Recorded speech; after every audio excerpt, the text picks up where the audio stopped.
Hey everyone, happy Friday. Different time as usual, but that's fine. Um, I, some people who are usually in bed who watch this at the time that I do it might now not be in bed, so that might be fun. Gonna roll the intro in just a little bit, but you know, meantime, how's it going, man? Good old Kallisti coming back on the Life's not show. too bad. How are you? And I don't think we've really like talked all that much since Nashville. Yeah, I think I have a feeling that we kind of went into our own like work rabbit holes, right? We just kind Hmm. of got done with that stuff because Nashville was in the middle of work season, of course, and Yeah. then after Nashville was Vegas, and then was Croatia for Hive Fest, and Wait, when then were you in Vegas? Vegas was Rare Evo, and that was like the next month or few Oh months. my God, dude, I was in Vegas at the same time. Where Like you I did? didn't actually realize Evo was happening. Like Oh, I don't know, I haven't been in the fighting game community in a while, but mm-hmm, like I landed in Vegas because I went there for my girlfriend's birthday in August, mm-hmm. and then DEF CON was happening at the same time. I was like, oh no way!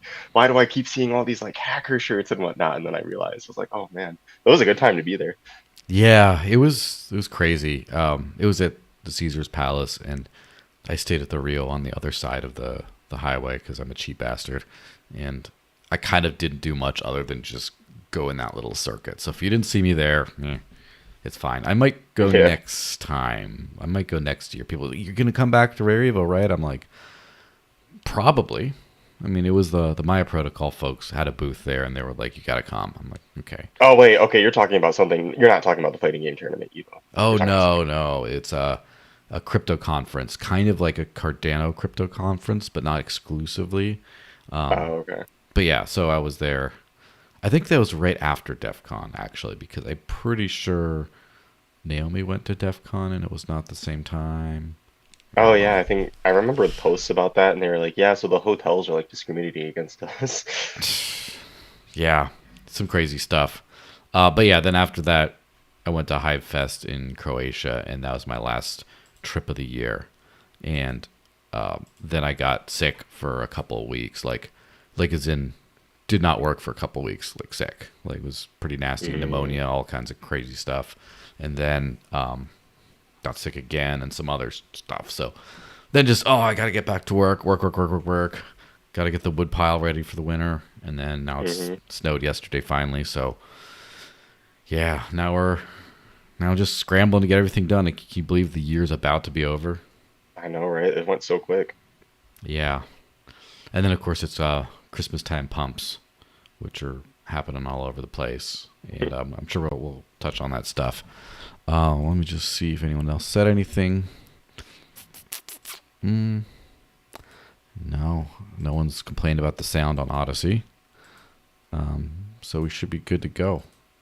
All right, All let me right. roll the intro and we'll get into it. Three, two, one, go.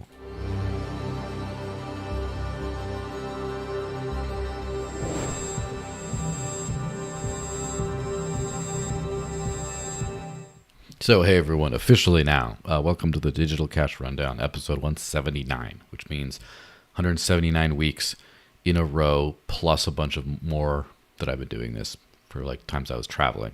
So, it's pretty crazy. Joined by the one and only Kallisti, KZ Kallisti on X. How's it going, man? Hey, I'm doing pretty good. Good to see you. Thanks for having me on again. Yeah, absolutely. Always a good time. I had been putzing around the internet as I do, and I saw Bit Jason, who had no idea is local to me. I saw him post something, and I was just like, "Oh, that reminds me of like that whole thing." Like, I don't want to just lazily throw that up on the screen and just be like, on a different podcast. So I was like, I bet Callisti has some stuff to talk about that. So I was like, why not? So here we are. Everyone join the live chat and stuff like that as usual.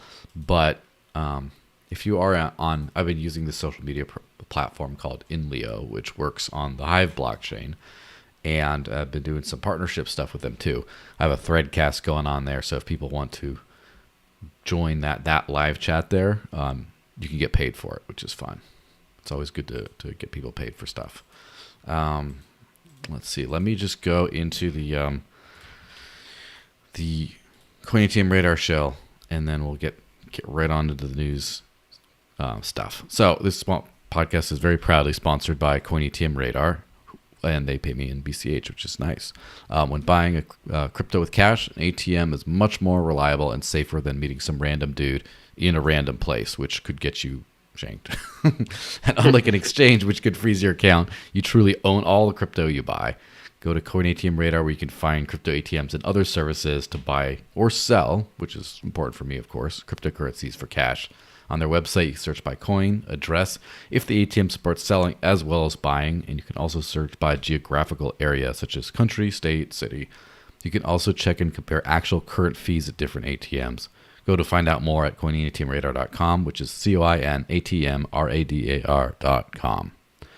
And that does require a little bit of practice to say to spell out the numbers of the website, because a few months ago I did a impromptu, completely unpaid ad for BitRefill in the middle of the podcast just to try it out, and I fumbled over that part of BITREFILL.com.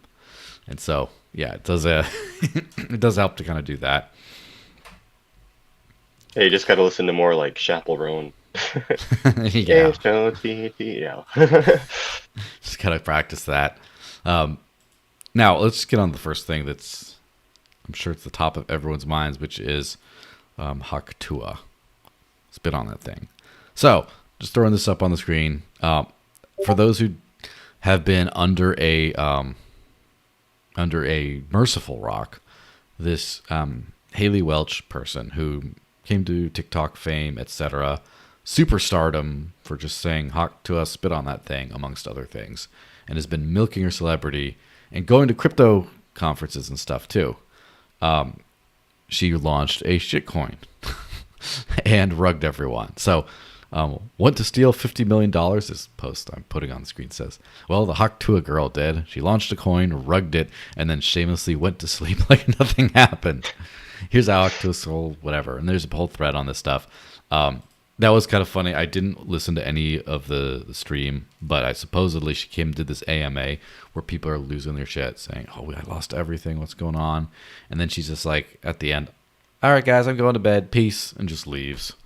And just kind of pieced out like that. Like, all right, nice knowing you guys. And then, like, people are freaking out. So, hot take from you before we jump on in some of the more details on that.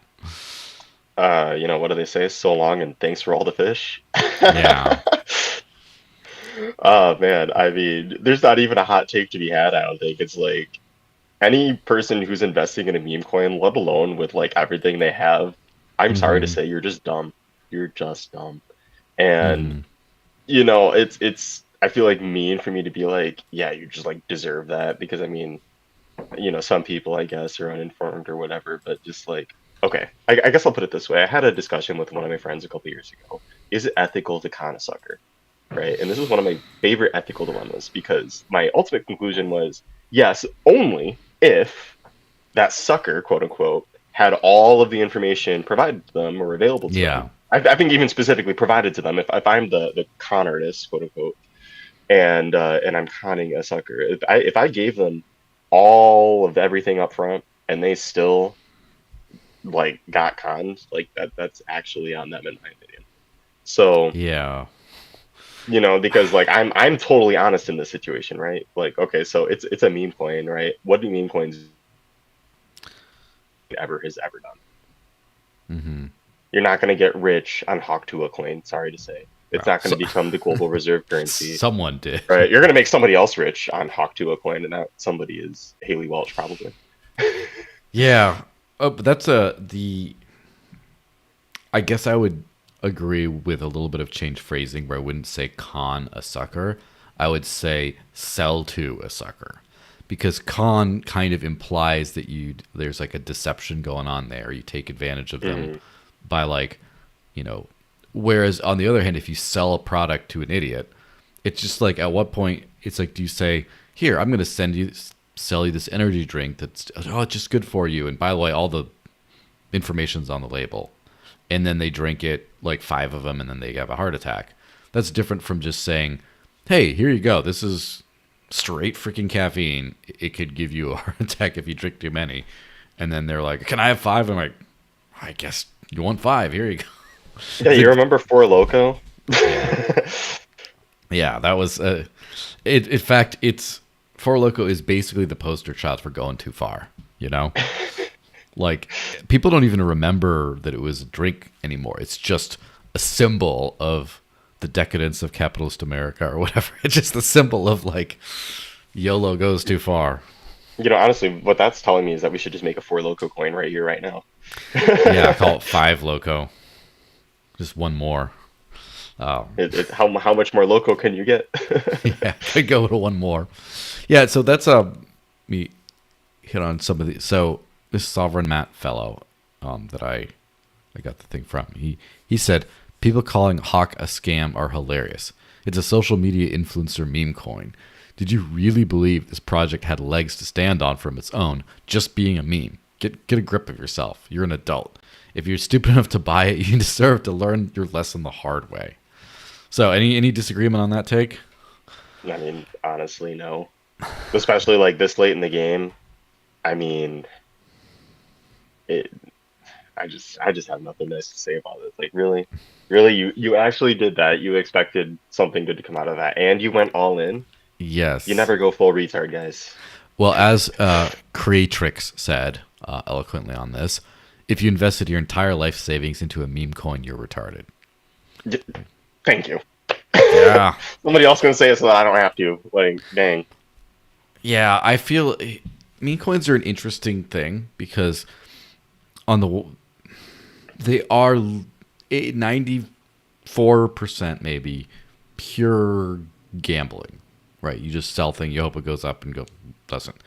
The problem that where it gets a little fuzzier, which I think is the minority, right, is where is like the 6% where you have this whole chart about team allocations and stuff, and there was a whole thing like 10% of the profits went to Tuah herself, and then this much in the team for this, and then this much goes to investors, and then there's like this pledge of like not sell for 18 months or some nonsense like that, where they're like, oh, this is like a, and when people are like, it looks legit, right? Yeah, and it's just like, I understand you're an idiot if you thought you'd get anything from this other than, oh, maybe a bigger sucker will come along and I can do that.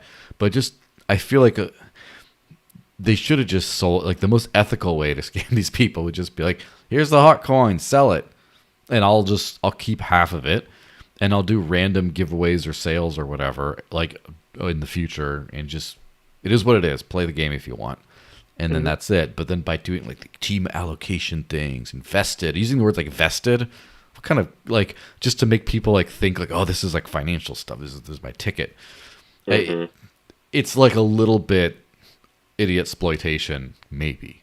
It's not. I mean, from that point, you're just straight up lying, though, because obviously none of that allocation stuff is real. And so going back to my whole thing, is it ethical to kind of sucker? Well, in that case, no. You're actually not only not giving them the full information, people, but you're also just straight up giving them false information, and that's where you're really getting over the ethical stuff, you know? Yeah, the ethical thing is a little weird when you start hitting that. Of course, it's like saying like, buy this perfume, you're gonna get all the girls or something like that. Which like anyone who's not an idiot knows that. But there are some people who are like, well, he said it. And I'm like, why didn't I get it? 60% of the time it works all the time. Yeah, exactly. Yeah, so I just think it's kind of funny because there's like some dumb people were scammed by this, thinking, oh, this is, I'm not just going to lose all my money. A lot of degens, or if again, the life savings people, someone needed to help those people because like not from this scam, but just from being themselves, because you're putting your kids' life savings into this stuff. Like it's kind of like, say, like alcohol. Some people really cannot handle it. Some people go, it just does not work well with them at all. It just destroys their life. And then I don't have any kind of a problem. And then you get same thing with like this meme coin thing. Like I would never throw anything serious into this. In fact, even $100 that I have lying around, for fun, I'd be like, I'm stingy with that. But like some people are just like, but what if I can retire my whole bloodline? And then they just which, Not you the know, bloodline, gosh. But I mean, it's really giving Bitcoin, right? Oh yeah, well, Michael Saylor over here, leverage your entire house, like, yeah, no.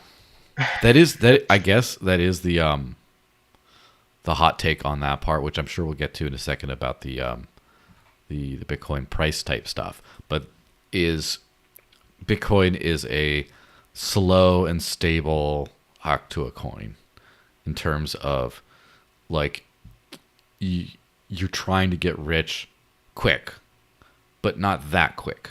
Like you're trying to get generational wealth over a few years rather than generational wealth over many decades in hard work, which is what it usually takes, or generational wealth in literally a day, like the meme coin people want to do. It's kind of the same. It's just the meme coin over a stretched out period of time with just a lot more other stuff involved. And so,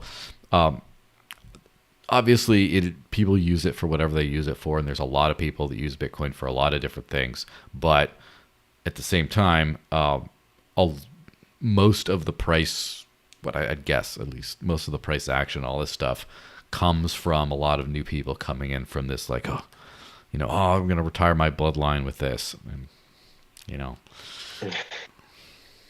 Yeah, I don't know. I saw some funny jokes. They were like, yeah, she's gonna have to talk to a lawyer. Probably gonna have to hmm talk to a judge too. yeah, and that's the other thing I was thinking about, like the victimization part of this stuff. Is it's some of it is like when you start talking about vested this and the team that, and you might be scamming some people, not just taking advantage of dumb people, but like scamming people, right? But what about her? Like, I'm on the one hand, if you sell your likeness for some crap and people make a bunch of money off of it, like it's kind of like on you, right? You kind of did this stuff.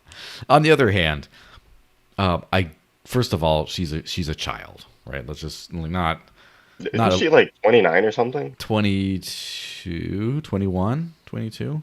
She's like, as far as I remember, she's very young, like a college age, but never went to college kind of thing. Hmm. And so she's not, and she's mega celebrity relative to, just being a random person that just said something funny outside of a bar one time.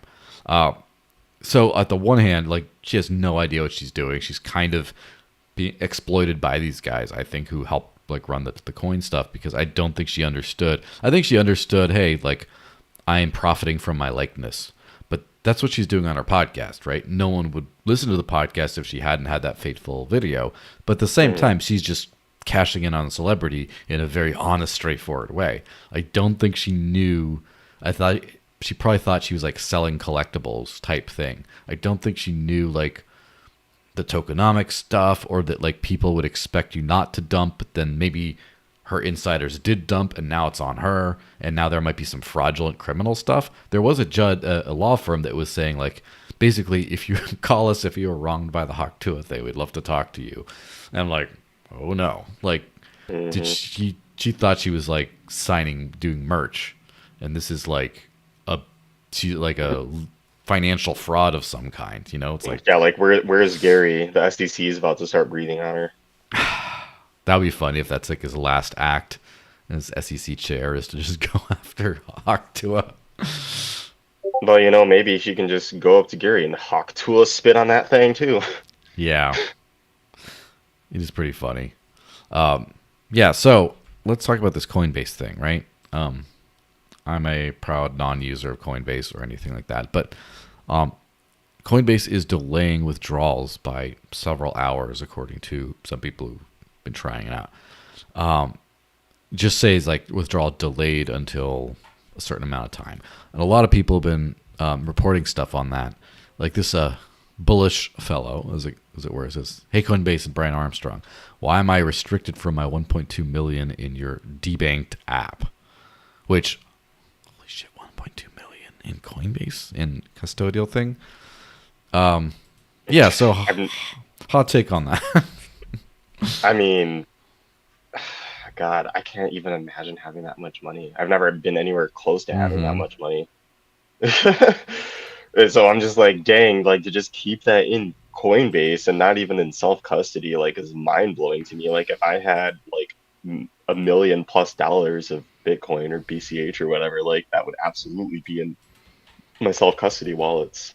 Mm-hmm. Um, the only time I ever use Coinbase is because I gotta pay my rent in dollars, so they only get my deposits, and I never have an issue withdrawing USD. Mm-hmm. So I mean, I don't know really necessarily what to say about that because I mean, usually when you see these kind of withdrawal issues, it does point to some kind of underlying like systemic financial issue, like they don't actually have the money or something. They got to get it from somewhere. I can't necessarily say whether or not that's what's happening here, especially because Coinbase has been in the game for so long and they are generally pretty reputable and trustworthy, at least in my opinion. Um, and plus, they've already been under some of the legal flags. It's not like FTX where they were just straight up caught naked, right? Like, I can't imagine it's to that degree. Yeah, it's a weird thing with Coinbase because Coinbase was like the first big, trying to be legit type exchange out there, an exchange one-stop shop platform. Really onboarded millions and millions and millions of people to crypto. Did a lot of stuff. Did a lot of heavy lifting in the fight against the SEC and a lot of stuff. There's a ton of good stuff I could say. And then also the Bitcoin maxis hated them, so it's always like, well, that's always nice. But at the same time, there's been way too many like suspicions of sketchy activity from them for a while, for to where it's almost like a meme where, oh, the price is pumping, of course the Coinbase crashes. And I'm sure some Hmm. of it is because there's such a huge app that just gets so much traction that it happens, but not everyone crashes every time, and they always crash. So at the very least, they're shortcutting infra and stuff because they're like, who else are you going to go to? Come on, you're going to have to put up with this. But it could be some malicious stuff, such as to prevent people from selling or buying the dip or whatever, and so that they can rake in some profits and do it themselves, like front running. And so it could be that stuff. And then this whole like delayed withdrawals thing. Now, I to clarify, is that delayed Yes. withdrawal on the crypto or on the fiat side? Someone had like it was withdrawing ETH, I think, in the Okay. screenshot, and then also this account, this bullish fellow had like an account restricted thing, where a lot of people, it happened like all at once, where a lot of people had account restrictions and asking like extra questions about them and stuff like that, and of course that's probably a lot of the government doing that stuff, but like making them do that, but some of the timing is weird, and then some of the people who've been blocked from sending out of Coinbase because of some things has been weird, and they're very opaque on this stuff. And I have to say, as someone who's like technically doing business with Coinbase a little bit, it's like a labyrinth to try to get to talk to anyone. It's just like a departmental labyrinth. Usually, if I'm talking with some company, I can just say, "Oh, hey, by the way, over in that department thing, I'm willing to talk to them about that," and they're, "Oh yeah, sure, pass on a contact." But everything's super bureaucratic and opaque, and yeah, every Coinbase employee I've known dozens of current or former ones, right, over the years, and they don't really have a better perspective on that. They're just like, yeah, I know it sucks. Like the Coinbase support labyrinth exists inside of the company as well, it seems. Hmm. And so about like coming back to the Hawk Tuah stuff for a second, about like scamming people or taking advantage of them. I kind of feel like the taking advantage of noobs is a little bit of base, where it's just like, oh look, you can use Ethereum stuff on our, literally, you can use decentralized crypto stuff on our chain, but it's the company chain. It's not decentralized at all. But people don't know that. I kind of feel like it's a little exploitative, but maybe that's a little bit of an aggressive stance. I don't know what you think. It's just hard for me to say without really knowing how things work internally for them because, it could very well just be a technical issue. But like you said, it's kind of a meme. Like, oh yeah, price went up, Coinbase is down. Hmm. So like, what does that mean? Like I said, a lot of the time it does mean there's some underlying like financial issue, but Yeah, yeah. I would guess it's not a financial issue. If I were to, if I were to do a poly market bet on it, right? I would guess Hmm. it's not a financial issue and that it's some other issue. And because customers aren't going anywhere else, they're just because they have them by the nuts. They're just going to like, oh, we may have a temporary liquidity issue. Let's just like delay withdrawal. Sorry. It works for us, doesn't work for you. We don't care about you. Or Yeah. there's some technical issue, or maybe they don't want people to, maybe statistically, if people take money off the app, there's some like, okay, well, if they take it off the app, they're not going to sell it, or they're going to not be a customer as long, or some stuff where they're just like, what if we just put a barrier to getting their money off the app, and then we'll make money from them staying on longer or something, kind of. Yeah, I Who mean knows? that seems plausible to me, really. And then I think also, because I don't have the full details, do you know Hmm. if it's just one or a handful of coins that this is affected, or is it like the whole system? Because like I said, I only ever deposit and then sell for USD. But Yeah, I actually don't know that. Let me I'll just do a quick scroll for the Coinbase feed. Just the X feed of what they're saying on Coinbase. So, interesting. This came out after we started the podcast, so I'm going to put this up on the screen here in a second and then read about it. So today, Coinbase's Paul Grewal says new FDIC letters show U.S. banks were told to pause crypto activities. So, I mean, I think this is actually like it just came out, but it was regarding past things. So probably not relevant to the current thing right now, but it is kind of interesting that they've been fighting that battle again. Because I've been working enough inside of crypto for enough years, and I'm a lot more lenient with, like, everyone always wants to do a conspiracy theory about, oh my gosh, these guys are trying to screw us, all this stuff. Usually it's just they're trying their best and stuff broke. However, there's something you can always point to, which is when things become like a meme of some kind. When there's always where it's not just, oh, bad thing happened, must be X.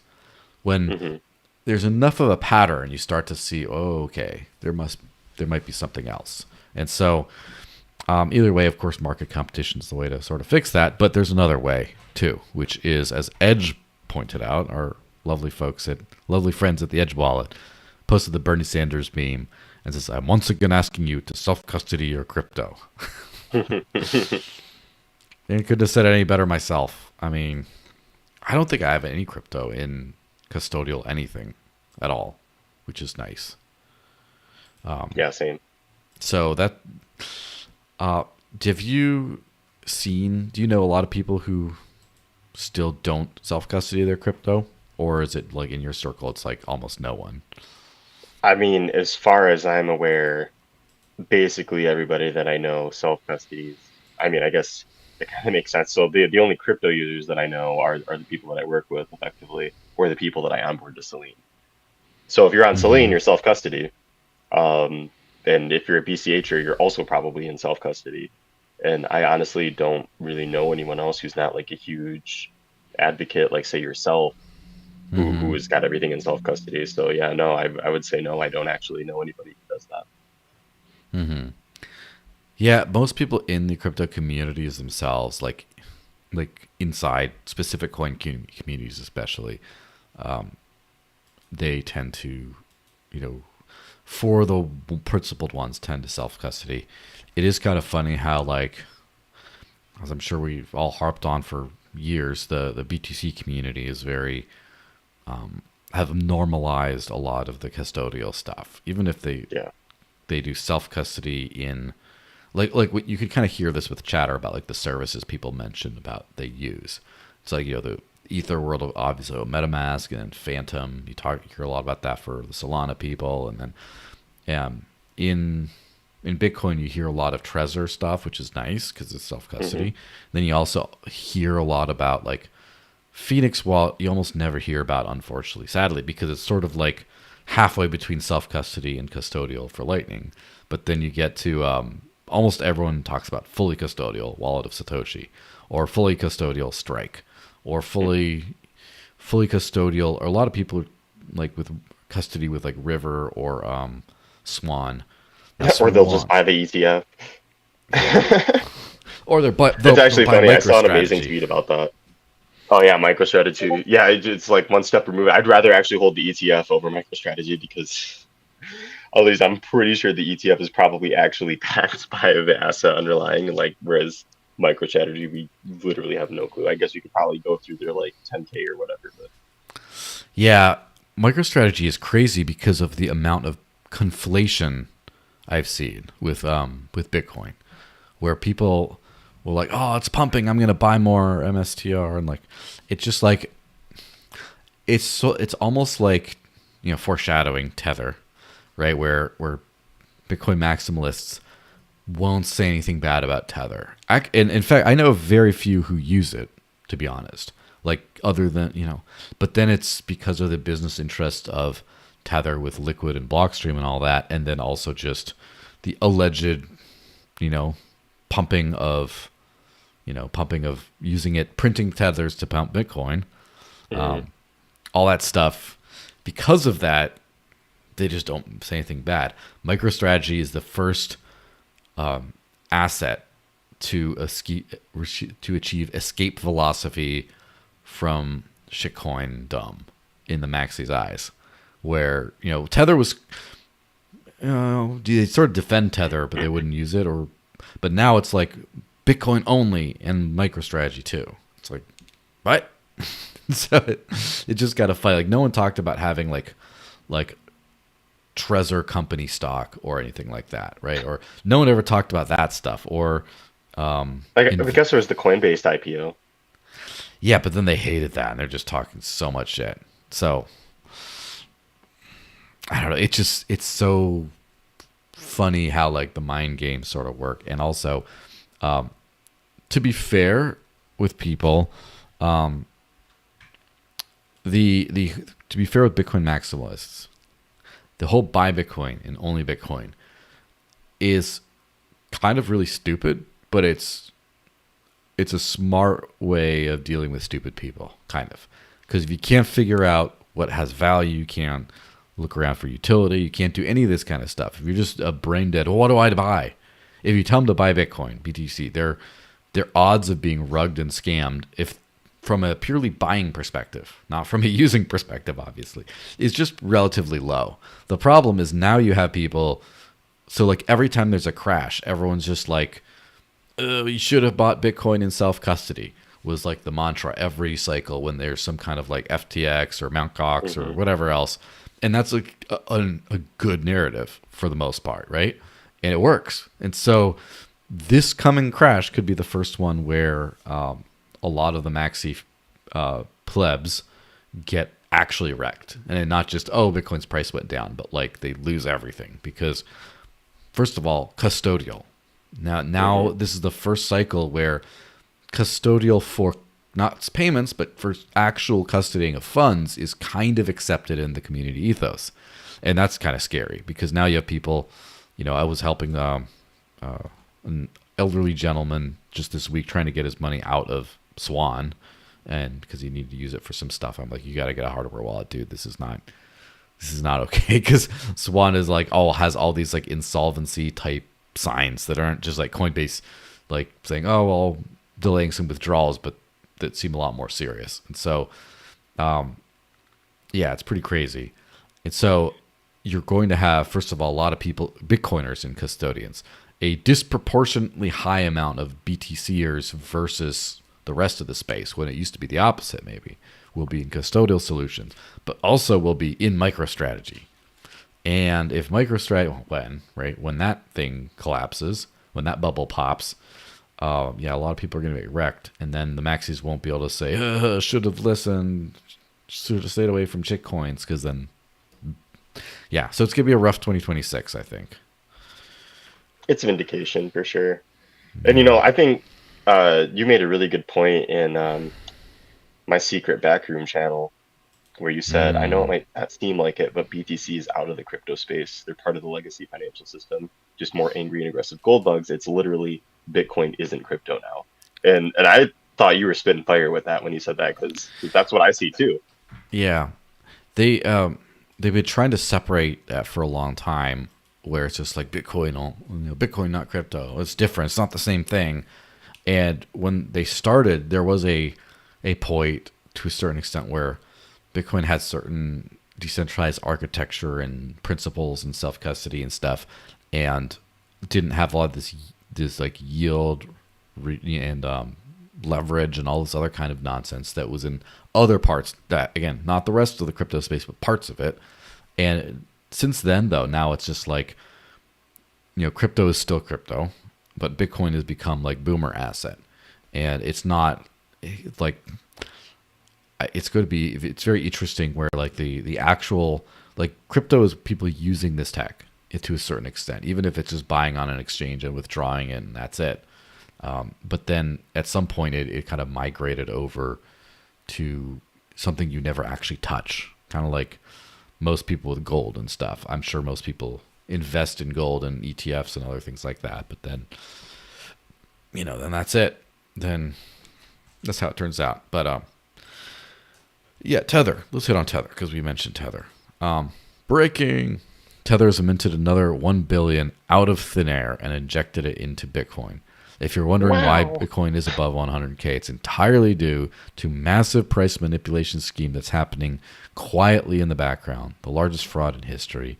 This is all just a giant game of musical chairs. It's all fun and games until the music stops. So, before I try to give a reasonable take on this, what's your first take on the whole Tether thing right now? Full tinfoil for me. Like, I fully believe that. I fully believe that it's 100% fraud.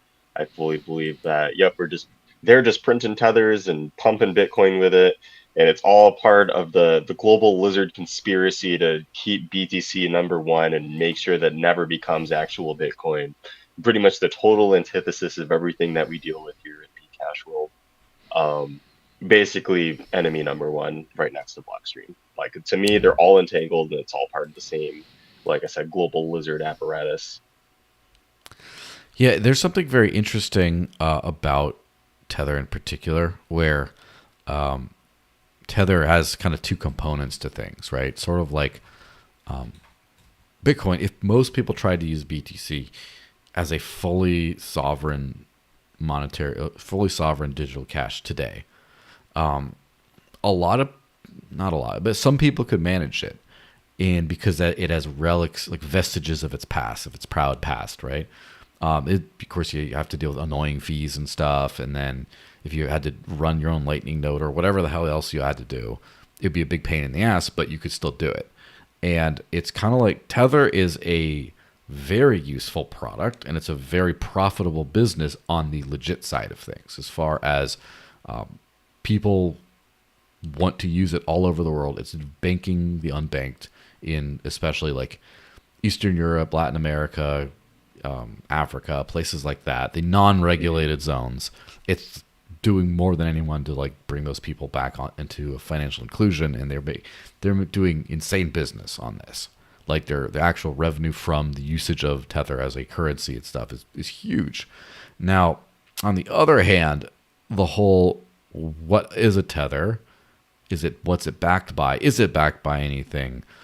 Gets murky, to say the least, and it gets to the point where I don't think anyone who's thinking critically and rationally could deny that there's something amiss in their reserves. That they definitely don't have dollar or dollar equivalents behind all their Tether. I think that's I wouldn't be able to say undisputed fact because we just don't know because it's so opaque.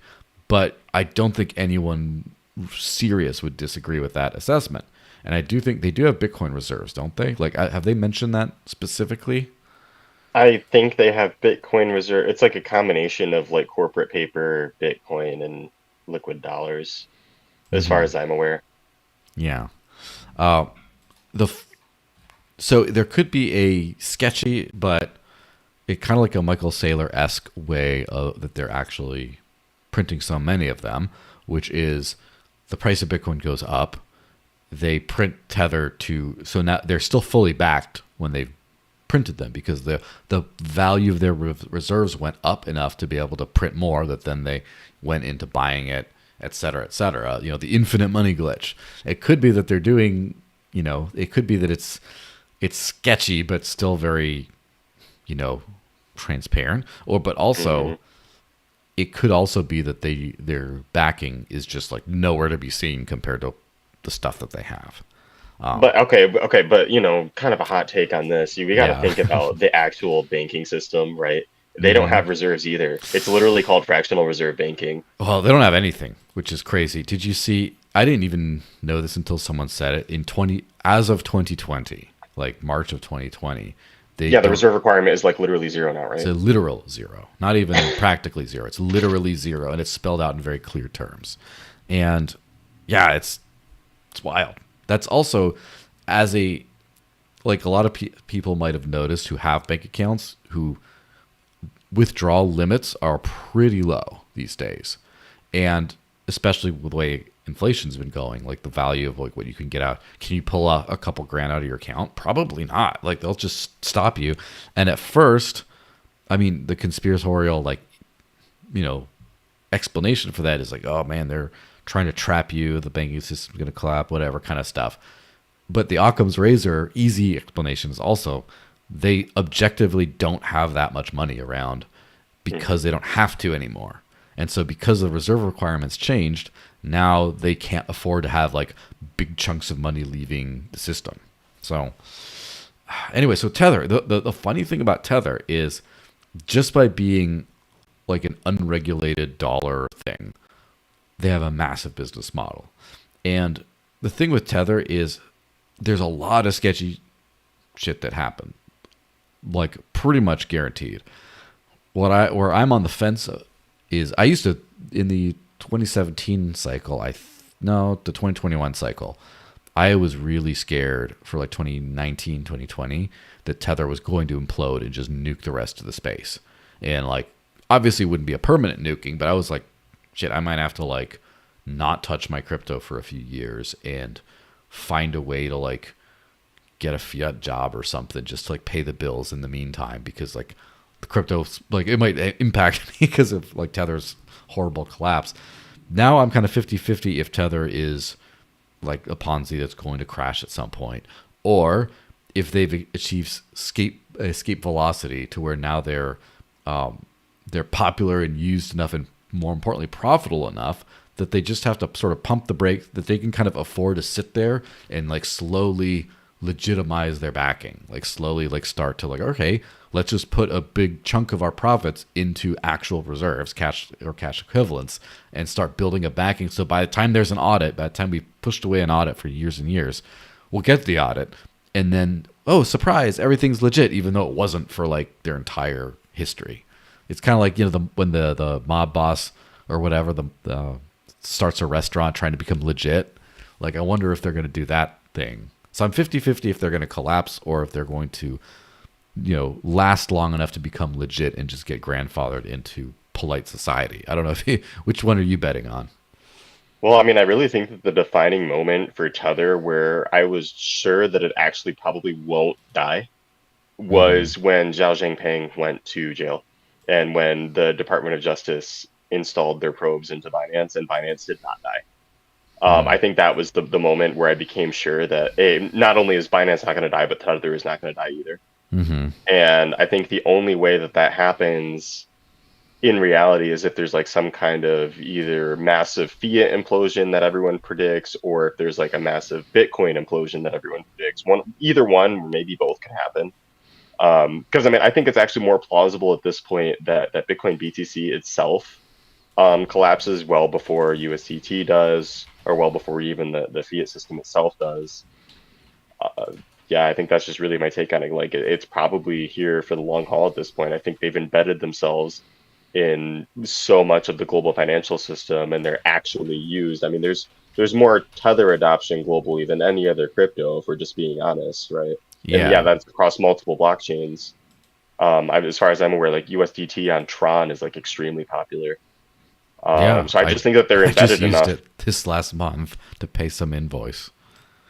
Yeah. So I mean, that says it all right there. It's like, yeah. So you P2P cash advocate using Dash, BCH, and other digital cash coins on the regular are still using Tether, despite the fact that we all know that it's basically fraud.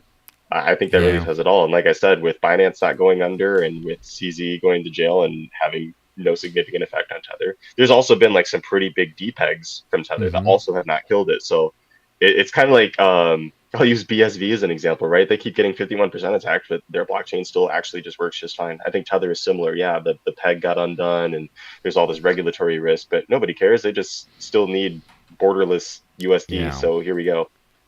Yeah. And the people that watch the show enough will roll their eyes at the 8 millionth time I've used this example, but someone called Tether. It's like the cockroach that is still surviving after a nuclear holocaust. It's just because it's such a piece of shit. It's so much of a piece of shit that it's not going to go away. So the turd you can't flush. So Just like the dollar itself, right? Okay, so look at all of the geopolitical aspect of that with like BRICS and all of that. Like mhm. dollar's still not going anywhere, even though there's all this war everywhere, and you got all these countries like threatening, and we're putting these tariffs on China allegedly when Trump gets into office, and blah blah blah, right? Dollar's not going anywhere. Yeah, and I have to say, crypto and stable coins like have reinforced the power of the dollar because now you don't have to change fiat currencies between borders. Like the USDT invoice that I paid was some company I think out of Georgia or one of those Eastern European countries, and so it's just like here you go invoice, and I'm like, are they taking euros? Or are they taking whatever they use in Georgia or something? No, it's dollars. Okay, because you don't have to change the local currency of the bank account. You just zip, there you go. And so like the universal kind of thing of the dollar everywhere is kind of interesting. Just like with El Salvador, I'm pretty sure that El Salvador's whole Bitcoin adoption thing was just a way to like get to build hype for the asset that then they were going to be storing instead of whatever. But also, like, it seems like it's paved the path for dollarization even more, where I think that Tether is going to be one of the biggest winners in the El Salvador thing because people are like, why am I going to use this volatile Bitcoin thing if I can't afford it? The government uses it, but, you know, they hold it rather. And tourists go, hey, we can look at my, you know, use my custodial Lightning wallet or whatever. But for the most part, people are either using regular dollars or enhanced crypto dollars, i.e. Tether. So, Yeah. You know, I think that's a good time to talk about Moira USD on BCH that just piloted too, though. yeah, let me Um, I'm find not actually sure if, I mean, I think Moira looks like really good tech. I think it's really awesome that we finally have an actual stablecoin on BCH, even though it is still in beta. hmm Um, it doesn't necessarily need to have the real USD backing because it's just over collateralized at BCH, and hmm it's like a quote unquote floating peg. So the way that it works is you can take a loan against your BCH and get Moira USD, and hmm then if your Moira USD depegs, you can either add more collateral because, like, say the BCH price went down, or somebody else who has Moira USD can repay your loan, which then restores the peg.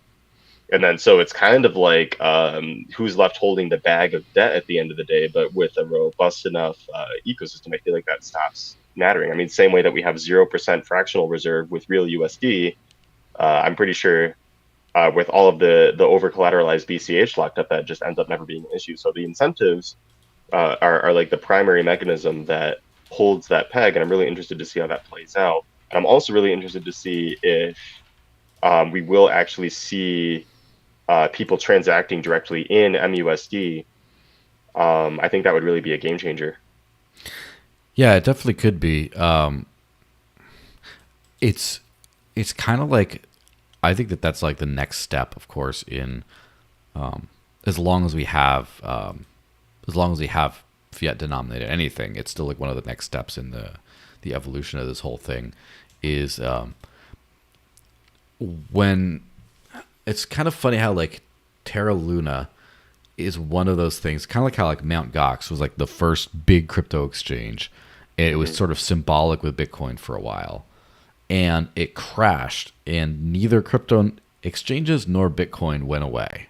It just like they're like, okay, well we're still on to something. We need this, even though this was a scam. Like FTX is a different story, but like when Terra Luna collapsed, a lot of people got turned off, but there's a lot of people that were like, "Whoo, that was awful," but we're still like, we need what they had, and UST as an algorithmic stablecoin, First of all, there's a lot of people still building algo stables after that. Mhm. Mostly because they saw that UST had some issues in the way they implemented it. But it wasn't. They still think that the algo stable idea is good and can work. And I do think it maybe can, but it's so complicated to get things calibrated just right to make this work. And so I would say like the lazy man's algo stable is the over collateralized stable coin. And Mhm. that one is capital inefficient, as they say, which is, the price because you have to over collateralize it. And yeah, I think the devil's in the details of that stuff. In my mind, an over collateralized stablecoin that has some kind of a depeg protection of some kind, and there's a million different ways you could theoretically do that, is kind of the way forward. So with the Moria USD, do you know anything about how it's collateralized in BCH, or is it BCH loans, or what? What is it? So it is collateralized directly by BCH. So it's completely BCH backed. Mm-hmm. You deposit your BCH into a smart contract. The smart contract mints MUSD. So the entire MUSD supply starts at zero until somebody deposits BCH into the Moira contract. Mm-hmm. Then you get your MUSD. And so if BCH price goes down, your loan gets liquidated, Mm. but you still have the MUSD. Mm. So the only way to redeem that is to, I guess you put it back into the contract, it gives you your BCH back based on whatever the price is. So the way that MUSD restores its peg is from somebody else who might have gotten their MUSD at quote unquote a lower price, can then liquidate you and then make their money back, and that restores the peg. I think I might have gotten that backwards, but effectively that's how it works. It's like you have the contract, you get MUSD out, you put it back in to get your BCH back, and then with the volatility, you either have to add collateral or somebody else can liquidate you. Yeah, that's the way it seems to me, is like you have to let it go defunct in some way. You have to let it crash, just have a way for it to crash. And so if the price goes to a certain, like say it's double over collateralized, but you lose over double the price on the way down, you'd have to just like liquidate the stablecoin and give people back the crypto backing, so that even if that goes down further, it's not like people got like the coin is always going to be, as long as it exists, it's always going to be worth $1. And then maybe you just have like a auto refund. Sorry, it crashed. And then I think what you have to do is just have a lot of people, like a lot of collateral behind it, and a lot of people waiting to have, favorable terms or whatever, and just dump funds into it to keep the peg going. Yeah, And it's all based on arbitrage as far as I'm aware. So mm-hmm, it's like if the price goes up, you can actually use your MUSD as leverage, mm-hmm, because let's say BCH is like 600 right now and it goes up to 1,000, right? So my collateral just got worth way more. I can give all my MUSD back and get the BCH and then still have collateral, right? So I could mm-hmm, I guess put that into somebody else's loan and then make that money. So it's all arbitrage at the end of mm-hmm. the day. And so like I'm leveraging my BCH by taking a loan against the BCH. Yeah. There is let me just pull that one up because it's a interesting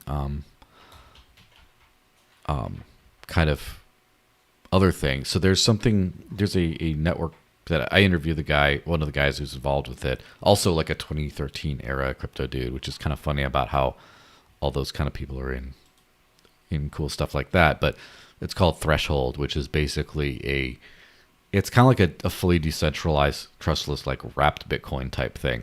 And they have an algo stable called Threshold USD, which is it's over collateralized by ETH and Bitcoin together.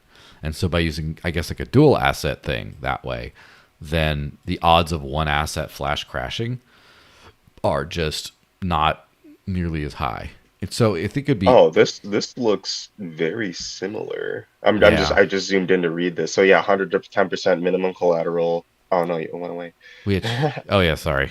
Yeah, we'll just throw that back on the screen. I'll do the deep dive is coming back. I'm gonna not this coming next week, but the one after that. I think I'll upload that full podcast interview that talks about this whole thing. But yeah, so it's backed by Ethereum and the bridged Bitcoin. It's collateral, minimum collateral of 110%. And yeah, so I do have to. Because it says a modified fork of the Liquidity protocol, or Liquidity, I should say. I should read up on Liquidity. So yeah, basically, there's a bunch of these kinds of algo stable ideas and collateralizations. I don't know if you remember the Steam ecosystem and Steam dollars, and now it's Hive. But they've had a HBD or Hive backed dollars is their algo stable that does a lot. That I don't know super well about how it maintains the peg, but it's like minting and burning of like the Hive token and stuff like that. And it's been pretty stable, pretty consistent for 8 years or so. So there's a few different approaches to this like algorithmic stablecoin type idea. What I would kind of like in figuring out the right way to do an so first of all, this is the one area where I will give like, obviously BTC is not the best Bitcoin out there, and it's not the best crypto out there, whatever. But one thing it does have over, like, the digital gold is an upgrade from analog gold, I would say, in a lot of ways. Maybe not every way.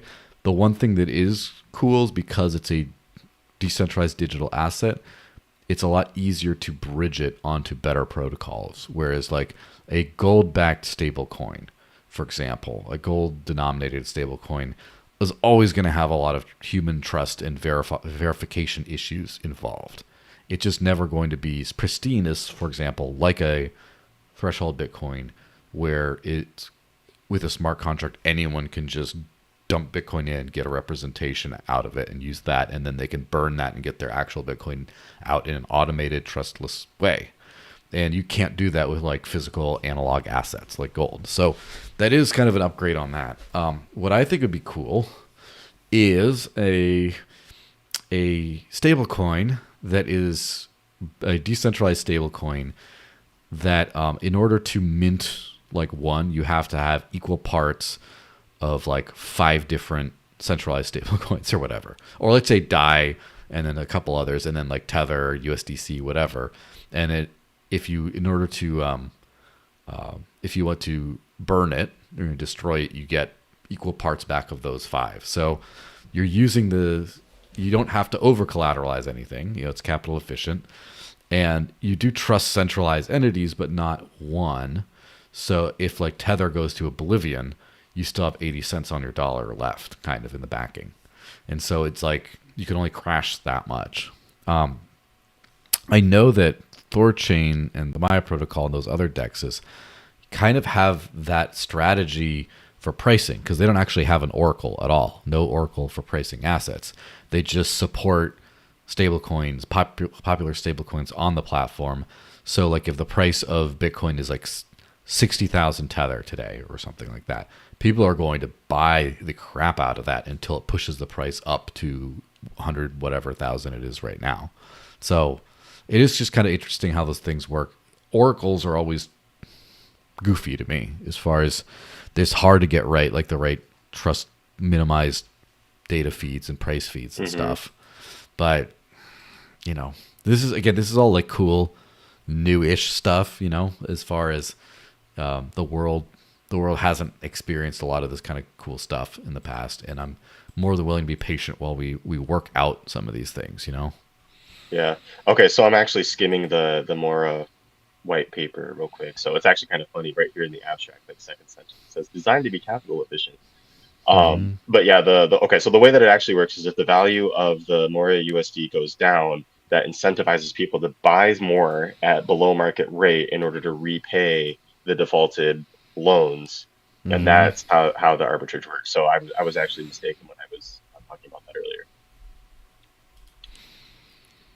Yeah. So that's how the price goes back up. Is okay, people are going to buy more of the token in order to restore the peg, in order to pay back the loans that they have collateral staked in.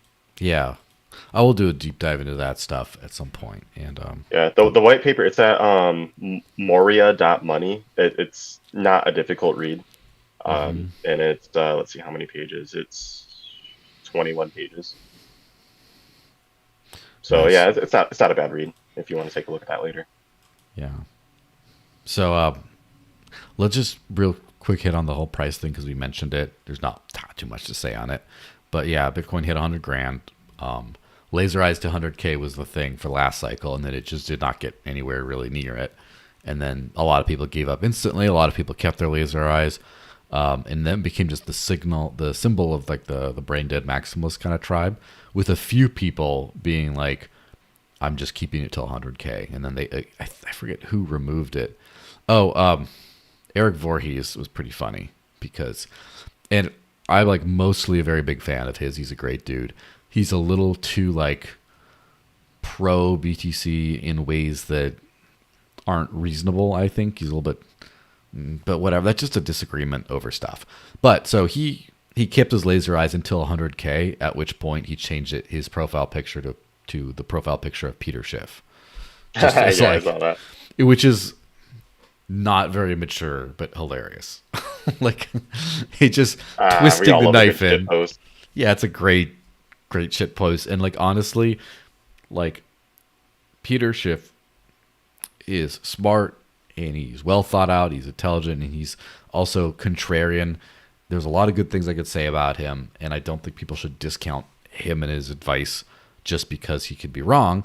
However, he was very clearly wrong on crypto as a whole, and even specifically on BTC. I mean, obviously, when you say it'll never hit 100K, you don't know that, dude. You shouldn't say that. And if, like, obviously it did. Like, I've been skeptical of the ceiling of how high BTC can go as far as adoption, as far as even price and stuff. But I have never, to my knowledge, said it can't go. This is never going to go that high. Like, is Bitcoin going to go $1 million a coin ever without a massive hyperinflation event? I don't know. I think that it could. Yeah, that's what I'm saying. I'm not going to say stupid shit that people are going to call me up on later, like happened to Peter Schiff. He should have known better. And I wonder if he's going to get some humility, or if maybe the MicroStrategy bubble, when that pops, he's just going to do a victory lap and kind of ignore all the times he was wrong about this stuff and just be like, look, I was right in the end. It crashed. And I don't know. Well, I look at it this way, right? Because being in BCH, obviously BCH is Bitcoin. And so when we're talking about Bitcoin from a more agnostic lens, just from the fundamentals of what Bitcoin was supposed to be, designed to be, and putting all of the disagreements between the forks aside, I do realistically think that it could hit 1 million someday. Is it going to be anytime soon? Probably not. Is it going to be the next cycle? Probably not. But I never saw 100K as something that was like not able to happen, right? And I really look at it like, okay, so if this pet rock can make it to 100K, there's no reason that if we actually get like real BCH adoption, that we wouldn't see similar price action. Moreover, I also feel like we would eventually flip BTC. Like, it's going to go down while we go up. It's just going to be a ratio thing. Because if we're using this stuff like every day, as our primary currency, that just makes sense, right? It's going to, like, if there's ever a point where we get like 1 sat equals 1 cent type parity, like that price is what, 6 digits? Isn't that what we're at right now? So 100K. I'm not trying to do all those numbers in my head right now on air, but I think like 1 sat equals $1 is like 100 million, I think, USD to Bitcoin. So take 2 zeros off of it. Yeah, 1 million Bitcoin is sat to cent parity then. Interesting. Yeah, because there was a brief shining moment when BTC tried to go back to being digital cash because they thought that Lightning could work for this. And in respect to, because there's a lot of people, the Lightningers, even though Lightning's kind of crap, I like the Lightningers a lot more than the Maxis, the straight up Maxis, because they were literally good faith trying to use this stuff to pay for stuff instead of fiat. And, depends on who, but I know a lot of them who have since crossed over into the light side because they hit a brick wall what they're trying to do, and then they're like, oh look, there's these other coins that just work.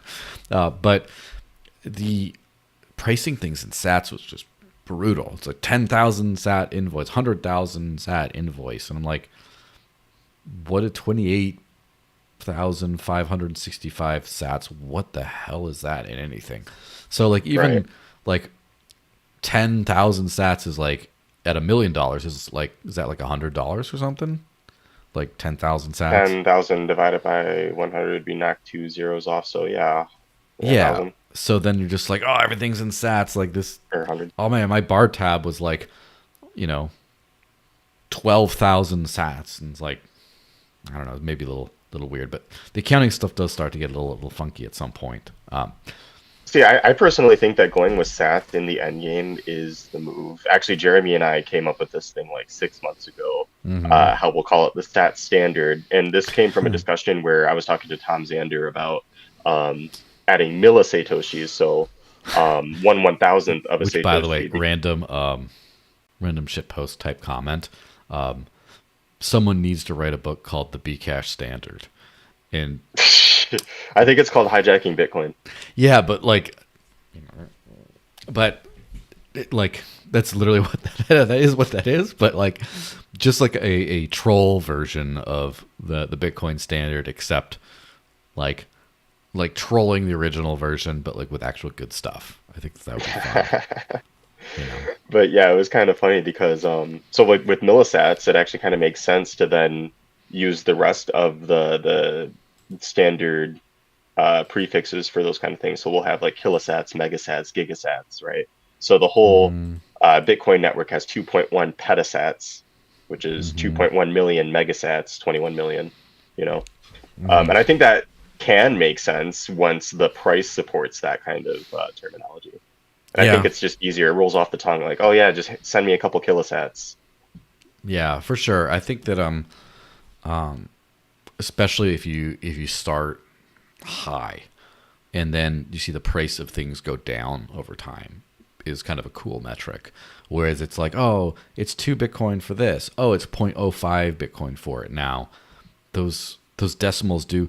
I feel like more than 0.01. Like if you get below 10 after a decimal for a cost of things, maybe that's just my brain, but I start to really struggle with pricing. It just does not roll off the tongue, right? Okay, let me send you 0.0001 Bitcoin. Like, how much is that? I would actually say like where I fall off a cliff is the past the 00. So if it's 0024 whatever, that's like the limit of where my brain can go. But then when it's 000, it just doesn't. I'm out. Keep your money. I don't care. Like it's just done.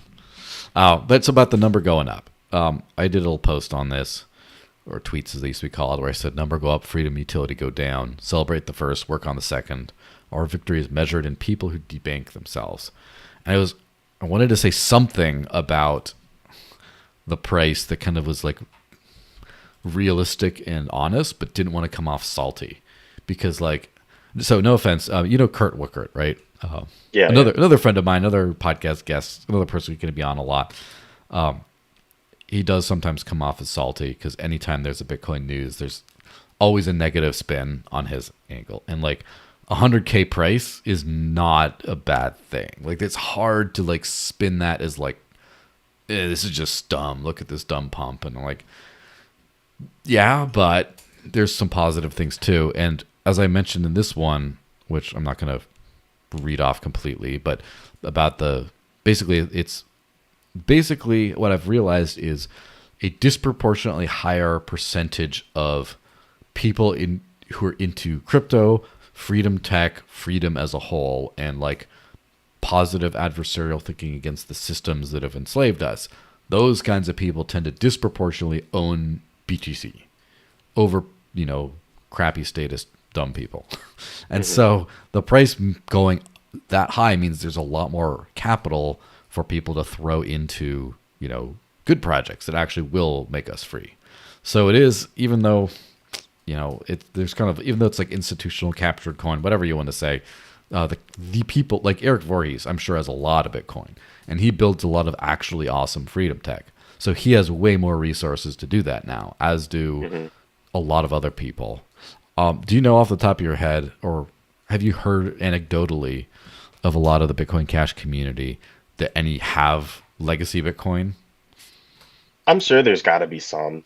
I don't know any personally because, it's not something I'm not over here asking people how much money they have and stuff. Yeah. But I would have to imagine, especially people who were around before the chain split, probably still have some of their BTC. I'm sure Roger Ver still has some of his BTC or a lot of his BTC. I'm sure like some of our whales still have a bunch of it, right? I think probably the newer you are to BCH would be my guess is the less likely you are to also be holding BTC. Yeah, I guess. Unless you have like people who've just been in crypto for a while and have like a basket of coins in there. Like, oh, this is cool. They will have those people. Oh, a friend of mine. I mean, I'm talking in terms of like hardcore BCHers, right? So like myself, even though I owned Bitcoin in 2011, I didn't know anything about it. And I wouldn't say that I really got immersed into crypto until like early 2021. So while I did own a little bit of BTC at one point, once I did all of the due diligence on the whole crypto market and on GameStop and all of that, and I really educated myself on it, my conviction was very strong in BCH, and I went all in, liquidated all of my fiat assets because, I'm actually poor. I don't have that much. I had like whatever 401k that the bank I worked for. Like, so you would be a person who I'd only slightly judge if you lost all your money in life savings in a meme coin then. Because it's like, I put all $200 to my name in this thing. I'm like, it should have put in some I would have done the DD first. That's the thing. So it's like, of course. Okay, yeah. Did I have some Luna? Yeah, but I also cashed out for a crash. You see, because I was looking at it, it's like, oh, this seems kind of legit, and I'll take like a minor risk on it. Most of my capital is in the crypto I actually believe in, but I've got like my TradFi friend who's like really super into Luna and like some other stuff. So it's like, oh, I'll take a look. This seems cool. I'll go stablecoin. Like this could work. And then like the more I learned about it, is the more I'm like, this is sus. Let's get out. And so I got out before it crashed. But that's just also luck, right? So I couldn't say that I definitively knew it was going to crash or anything. Just that, some alarm bells started ringing for me, and I was like, I don't trust this anymore. I don't want to be here anymore. And I just got lucky, right? Yeah. But with something like a meme coin, like why would I ever buy Shiba Inu? It's an ERC20 token. ERC20 doesn't actually do anything by itself, so why would I buy it? Yeah, I've heard something about that insane like staking yield stuff, which whatever, but it's still Shiba is weirdly entrenched. Like I thought Doge was the only meme coin that kind of reached permanent legacy status. Where I almost feel like Doge, because of what it is and where it's at, is going to be around in the top 50 for probably the next, I don't know, forever. 5 Honestly, years. I don't think Doge is going to go anywhere, and I hate to say that, but I really just don't think it will. Yeah, it's kind of kind of like Bitcoin is like the totem for decentralized crypto. It's just kind of like here's the, we have it up here to represent decentralized crypto, and then I kind of feel like Ethereum is sort of the same thing with like programmable stuff, and then Doge is like for meme coins. I think when meme coins go away entirely, permanently, forever, which they probably will never do. They won't.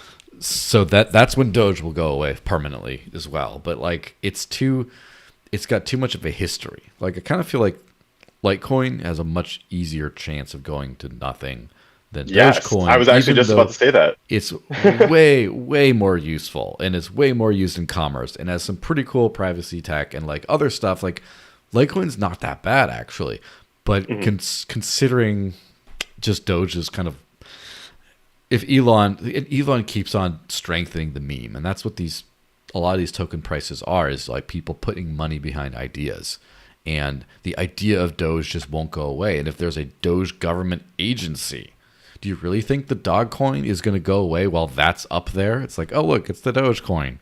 It represents the fun, we can do anything sort of resistance to the stuffed shirt normalcy that has like screwed us all these years. So like the meme, the idea is so strong, the idea has to like go away. When CEOs stop shitposting, when people like Elon cannot get away with that anymore, or if the social tides change and then memes kind of become not big money, then maybe then that's when Doge will probably go away. But whatever. I just feel like that's not going to happen. I mean, I memes are kind always of going to agree. I exist. probably agree. Yeah.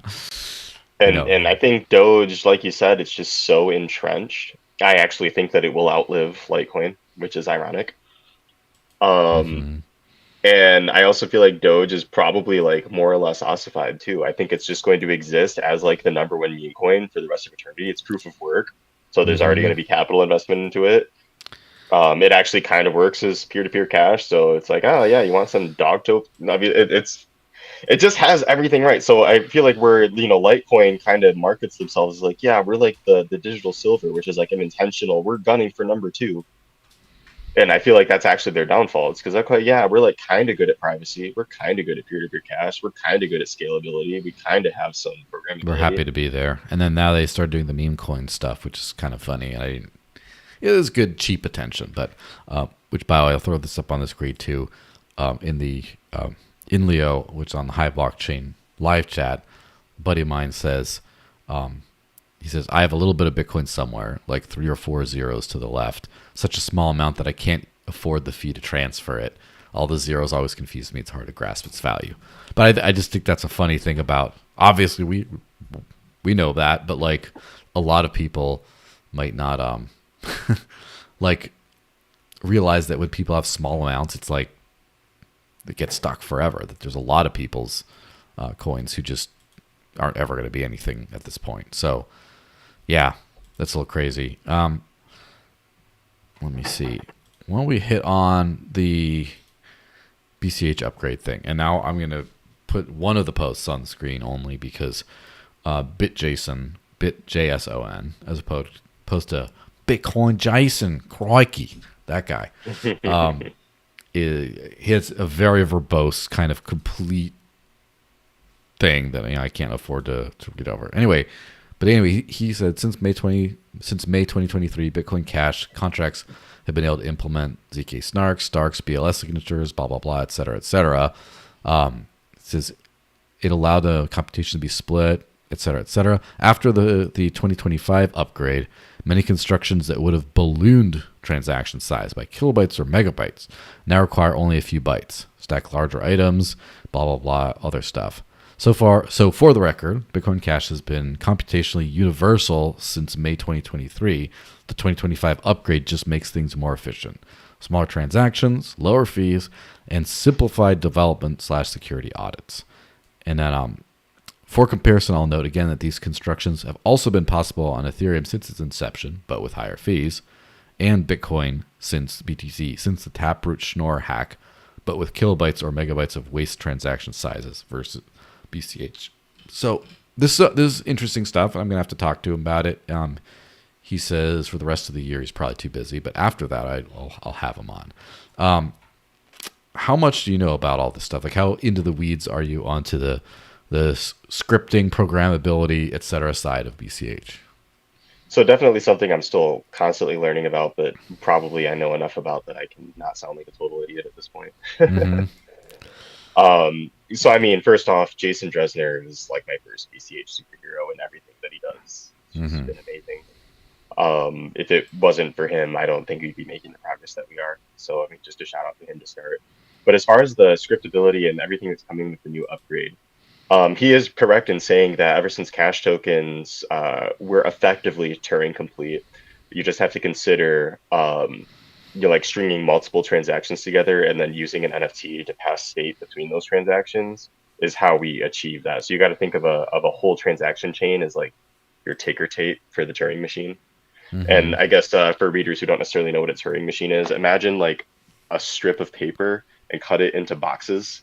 And then each one of those boxes has one item on it, like a stack item. It says like add 1+1, right? Mm-hmm. And that could just be like a whole Turing complete program. So like you're able to navigate up and down this tape. Your instructions are either advance one square, go back one square, or read what's on this square or write to that square. And those are Mm-hmm. your basic operations. So if we think about this in terms of a whole transaction chain, that transaction will have whatever inputs and whatever outputs, and we're just going to save it into an NFT that's like one of these boxes. You can pass that NFT to another transaction as an input, read that value, operate on it, give some other output, right? And that's effectively how the whole UTXO model works. So we can do any computation through that model. It's just how big does that script have to be, because we didn't have the necessary opcodes, like the actual actions that you can take. We just didn't have that until we had cache tokens, we had native introspection. So now with this 2025 upgrade, we have created what we call a budgeting system for how we can allocate these opcodes, because using each of these opcodes takes a certain amount of CPU time, takes a certain amount of memory, right? And so when you're running your node software on your Raspberry Pi or in your data center or whatever, it's going to actually use the CPU to verify this transaction. So doing things like hashing algorithms like SHA-256 takes a certain amount of computational time. Doing an addition problem takes a significantly smaller amount of computational time. So what we did was we created this budgeting system that says, okay, well, since we know that, say, these hashing algorithms cost a lot more in terms of CPU time and in terms of other validation resources, we will put a cost on it, kind of like Ethereum's gas. Actually, Ethereum gas works somewhat similarly, but not exactly the same. So basically, each opcode has a certain cost. You have to pay this amount of, we'll just call it sats, in order to do this opcode, right? Mm-hmm. So it's not actually sats, it's like an internal budgeting system. But the point being, you can put these different opcodes together, and then we determine this transaction costs this much to validate and execute. And this is your limit based on how big your script is. So the bigger your script is, the more computational resource that you get, up to a certain limit. That limit being you can have up to 10,000 kilobytes on the stack.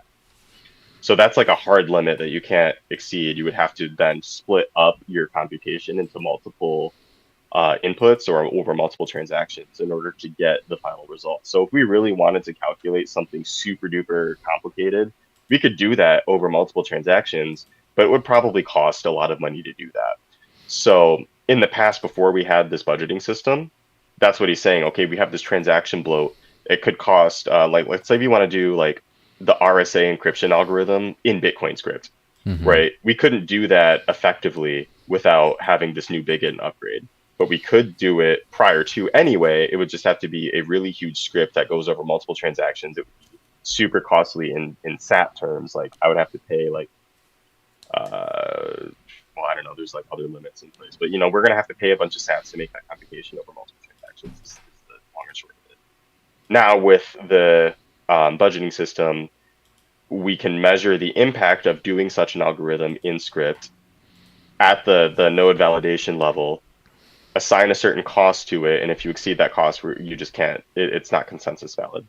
But it just overall allows us to unlock the power of script without running into like these kind of denial of service vectors. Like if I tried to do RSA 4096 prior to that, and let's say we just didn't have any limits, and let's say just I was super pathological and I'm just doing like a bunch of these in a transaction, that's gonna lock up. Sorry, that's gonna lock up all of the nodes. So the network's gonna like grind to a halt and like actually crash. So now with the budgeting system, that's not a problem. We don't run into those DOS vectors. We can also do way more computationally expensive scripts a lot more efficiently. We have big ints, so we can actually do these things in a smaller like amount of byte space, like smaller amount of opcodes. And then going forward, we're going to make it even more efficient. We're doing research right now on adding loops to our script, adding op eval, which will let you like call arbitrary functions that you can define elsewhere. And that overall still makes things a lot more efficient on top of that. So this is really a powerful upgrade for developers in particular. End users aren't really going to feel the impact of this until developers start playing with it and start building products. But some of the things that we can get out of that would be like on-chain privacy, kind of like Zcash style shielded transactions. We can now do efficiently in script without it costing an arm and a leg to send that transaction, without it costing all this computation time to send that transaction. That's like one of the primary use cases that I'm most excited for, that's like most relatable to people. Yeah, for sure. And I know that, like, for example, one of my favorite projects is Railgun, which does this stuff on like EVM, that does like ZK stuff on Ethereum and stuff like that, which of course on the ETH main chain is like prohibitively expensive. And so it's kind of funny how like, yeah, you know Justin Bonds, right? He was like Yeah. a big Bitcoin Cash guy. Still is a Bitcoin Cash fan. Is a crypto influencer type person who is a researcher at a hedge fund he runs, crypto fund, and he one of his big things is he's super hardcore into programmability. That as like a baseline for a crypto project, you need to be able to do smart contracts and stuff. Otherwise, it can just be discarded almost. Like, which it's a little bit of a hard line kind of a point of view, and like clearly based on the market, what is done with BTC at least, and you could just say something like Monero, for example, that has its certain place in the whole swing of things. You can kind of say, well, no, not everything needs to. But you start to, the more you can't do those things, you start to, over time, I'm starting to kind of see the wisdom of where he's going with that, where it's just like, okay, well, if you can't, then there's XYZ PDQ that you can't do really, or this is harder. And it just like, so like, for example, the privacy thing is kind of interesting where I do think that if your chain is focused on privacy, should probably be built into the base protocol for like transaction stuff. So it's not like it obsoletes a Monero or something like that to have this on other chains. But at the same time, having programmability is like having the ability to do anything, you know? So it's not just like, oh, it's this feature, it's this feature. It's like all the features you could have now. And so, Yeah, as long as somebody cooks it up. yeah, so, which it's obviously a very much of a, it's not nearly that simplistic. Well, you're just smart contract, you can do everything that anyone else can do. Obviously, you first need to build it out, and then you need to make sure the experience works. And there's so many other things to sort of, account for. But it is kind of that first thing that enables sort of everything else. And I kind of feel like that's what kind of Ethereum's legacy in this space is, because Ethereum stopped really being super useful for the everyday person, a few years ago when they also ran into the scaling problems that Bitcoin does and the refusal to scale on chain and stuff. But because of all the awesome things that can be built with it, it's sort of like, it's almost like the super test net for everything else now, where people use EVM stuff to build increasingly cool things like, let's say, Polymarket, right? Or, those kinds of prediction markets that just end up on other projects and chains. And it's kind of like, and this obviously is like, well, duh, to like this audience maybe, but I really feel a great sense of sadness for the missing out that Bitcoin's had over these years, because there have been actual upgrades to BTC over, or actual changes if you talk about Taproot, Schnorr, things like that. And the problem is just like the brick walls, you just don't see anything big that's new in Bitcoin today, BTC today, that wasn't new, that wasn't around in like 2017. There's been a lot of little tweaks and things. There's been a lot of like, oh, let's try a bit VM, let's do this thing. Oh, Lightning, fucking channel factories, all that stuff. They're trying, but still the thing that stuck is Bitcoin. You can send and receive it, and the number goes up. And all the other stuff, people have tried so hard to make cool things, and just has not gone anywhere. Whereas like any sufficiently like established project that has programmability will just grow innovation over time, almost organically, right? Just stuff will come out. And so the stuff you can do in Ethereum, the Ethereum ecosystem, or even the ETH chain if you can afford it, is night and day different from like 2017, just because people have been building and building and building and building. And then also because of the problem is Bitcoin hasn't managed to start building really. I haven't gone off the ground with building. Whereas at least with other projects, if you start to actually build things, then you run into problems. Though that feedback, the demand hits back into the main protocol eventually. And I feel like BTC can't even succeed far enough to have, we need this, we need that from like successful businesses kind of feeding back. So yeah, and that was a lot of the driving factor for like why we chose this year to do the VM limits and big end upgrades, is because we do have actual developers running into these limits already.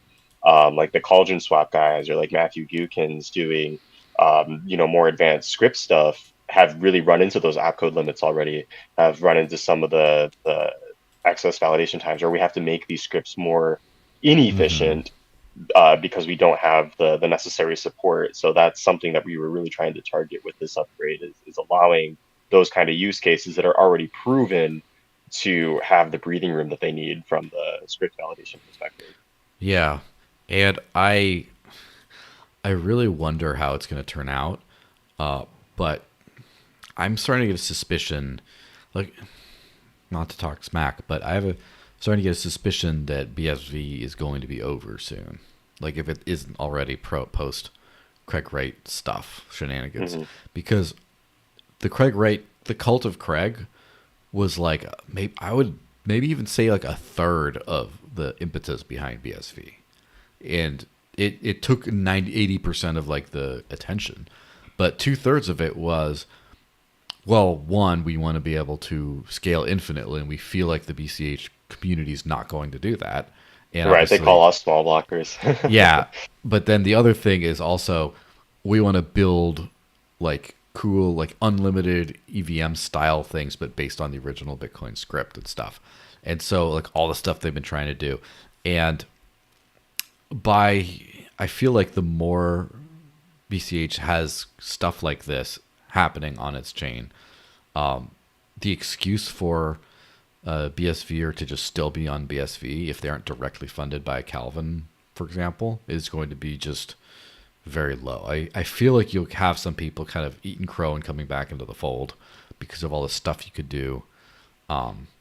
They might have some objections to things like, checkpoints or other things like that, or they might have some, I don't know, who knows what there will be, what the beef will be. Canonical transaction ordering was like the nail in the coffin for them, and it's just such a small thing. Yeah. Do you remember, I mean, not to dig up old shit, but do you remember why they cared that much about that? It's not the original protocol. You're Hmm. ruining Satoshi's vision, as far as I'm aware. I wasn't around back then, but that's the commentary I've seen over the past couple of years. Yeah, and since then, there's been like the coin repossession stuff built into BSV and other stuff like Right. that. And so now it's the argument that it's the same is just a lot weaker, you know? So I mean, it's just really not. I mean, and from my point of view, like the cult of Craig was really more of the driving factor than anything else. yeah. Uh, it is going to be interesting also to see what, say, the eCash fork does because they've clearly moved in a very different direction. And I wonder where programmability is on their roadmap or what approach they'll take. I wonder if they'll just start to fold in a lot of the BCH style stuff because it is like a very comparable code base other than, some of the avalanche type stuff and staking type stuff and just other things. So I wonder how that's going to shake out. Well, I think they have a different philosophy on Mm-hmm. the programmability stuff. As far as I'm aware, like that's not even like a main focus for them. Mm-hmm. Actually, Amari was on Jeremy's Bitcoin Cash podcast Mm-hmm. some few episodes ago. It wasn't that long ago. Mm-hmm. Um, and he didn't really have like huge counter arguments to cash tokens, if I remember correctly. And I know that there are some other guys in that realm who like really believed more in like the SLP type token, where it's like, okay, well, this is protocol agnostic. We don't need to bake it straight into layer one. Mm-hmm. And there's some merit to that because they ended up, I think, building the SLP indexer directly into their node software. I think, don't quote me on that, but I think that's true. Um, and it's just a different approach, right? So I think that overall, what I do see in the XCC eCash community, they got the whole denomination thing right, probably. Like, okay, Mm-hmm. yeah, we were just talking about how annoying the decimal place is, so they Yeah. just The redenom. okay, and then you've got the Avalanche pre-consensus, which I'm not gonna lie to you, I straight up don't understand why or what the benefit is. Mm-hmm. And I just overall think that I mean, so as far as I can tell, Amari is not even like actively involved in the project. He never talks about it. It's like the eCash community Twitter account and like some dedicated chills that are still really in this. They have like one wallet cash tab. It just doesn't seem like there's actually serious development going on. It's just an engineering playground as far as I can tell, which is cool and all. I look at Ethereum as an engineering playground also, but in practical effect, it's not going to actually win the crypto race, in my opinion. Yeah. Yeah, it'll be interesting to see. One thing I've noticed is there's a new term this cycle called Dino coins, and it's just like the old school alt sector, as it were, and some of them are like popping off and doing well. I do think that like for there the rebirth of old school coins is going to be an interesting narrative moving forward, and I think that like probably BCH was the first one to get that narrative out of the group of things, right? Because the first cash tokens pump was that like last year, like Yeah, we 2023, just deployed that last year. and then Yeah, there, we just yeah. yeah, and then there was a pump from it, and it was like, oh shit, this is like because it was like dustbin of history type slide, and then the pump, and it's like, oh okay, this is a resurrection moment. Then you've had a lot of projects do that kind of stuff. I mean, obviously Dash has been ripping lately because of evolution. Zcash had its whole house cleaning and is just on the up and up because of that. IOTA is an interesting one because IOTA's whole shtick was no inflation, like no issuance, no fees, and doing all this IoT stuff. And they had a bunch of issues with that. They were completely centralized, using a centralized single node called the coordinator to do everything. And they just floundered for a long time. And one of the co-founders got run out of the project for being a toxic maxi type person.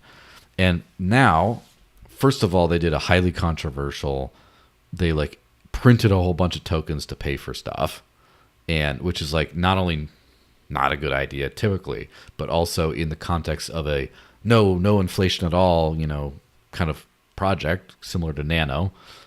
In the context of that was like super egregious.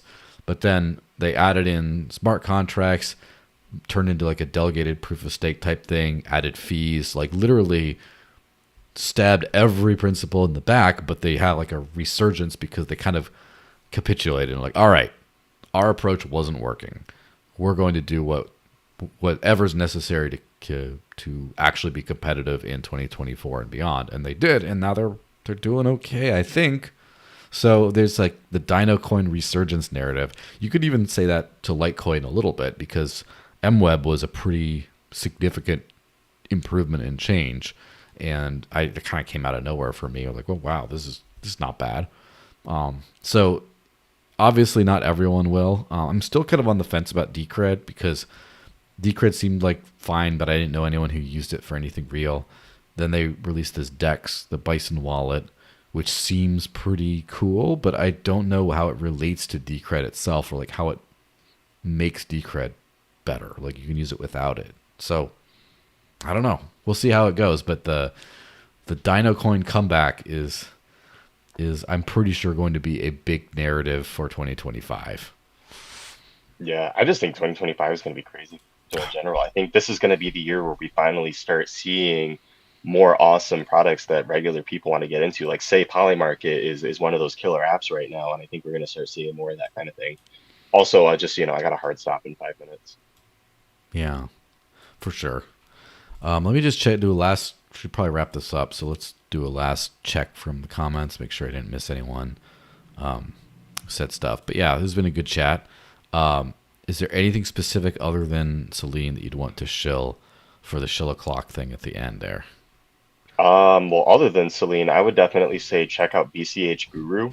That's effectively our version of Polymarket. Not quite the same yet, but they are working on events predictions. They are actually just posting in their Telegram earlier today that it's in the works.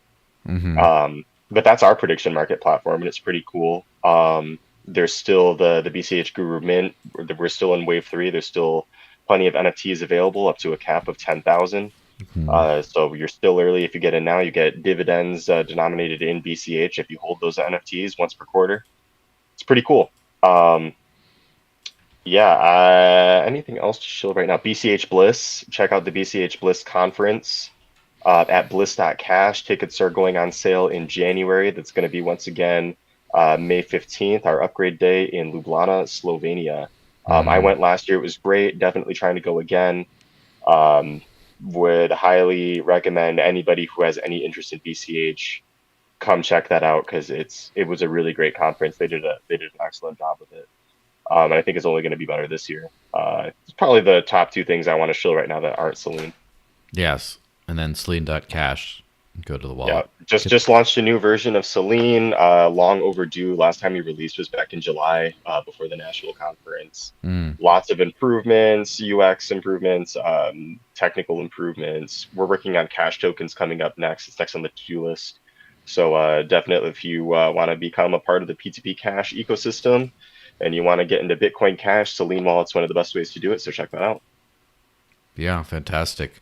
And on X, KZ Kallisti, right? Yep. And then at Selene Wallet as well. Yeah, fantastic. Well, cool. Yeah, there's been a good chat, good catching up, especially after the IRL meeting in Nashville. And I definitely, it's funny because conference season does seem to have a lot of like conflicting dates. So I am for sure going to be at ETH Dam in Amsterdam from the 9th to 11th of May. And Bliss is... Now come to Bliss right after that, Yeah. and then go back to Vegas for BTC. Or maybe not go to Vegas.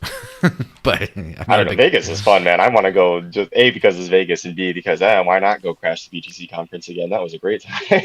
Yeah, we'll see. I'll see how that all turns out. I mean, obviously, typically, if I have a work purpose to go to some of these conferences, I'll definitely go. I like and also, if I have the time and people pay my way out, I could probably go. And if it's not conflicting. So it is fun to travel, but it is draining too. So Yeah. already on the docket is March in Amsterdam. And then May, is going to be ETH Dam. There might be a conference right before that the same week. I don't know. Bliss, there's always a possibility. The challenge is, I think, when is Consensus? Toronto. Not sure. Let me just check the exact date because May 14th through 16th. Oh no, it's the exact So- same date. And I'm already being asked to like sponsor and stuff like that. And like, I haven't 100% like agreed on it, but like it might just be I'd have to go to a different BCH conference because isn't there one in like Argentina or something? Yeah, there will probably be another Argentina conference. There might be another one in Nigeria as well. Nice. I think if you do end up going to Consensus, I think one of my buddies, Jerry Bitcoin Bay, I think he's going to be there. Maybe you guys can link up. He's a Toronto native. I mean, sorry. honestly, Toronto's a stone's throw away from me. I'm in Michigan, so if I wasn't already planning on going to Bliss, maybe I would check that out. But Yeah, for sure. I mean, yeah, there's a lot of people in like people I know in like Niagara Falls and stuff. That's like not that far away, and yeah, it's just such a big world, such a small world too, right? In yeah. terms of, All right. So yeah, I actually have to go though because I have a responsibility that I need to take care of basically right now, like 5 minutes from now. All right, So- perfect. So follow him on all the stuff, KZ Kallisti on X, download Selene, go to all his conferences, and pump his coin, right? Oh Bye, yeah, guys. BCH all day. Thanks for Have- having me on, Jules. It's great Have a as good usual. weekend, everyone. Peace, and I'll see you guys next week. Bye-bye.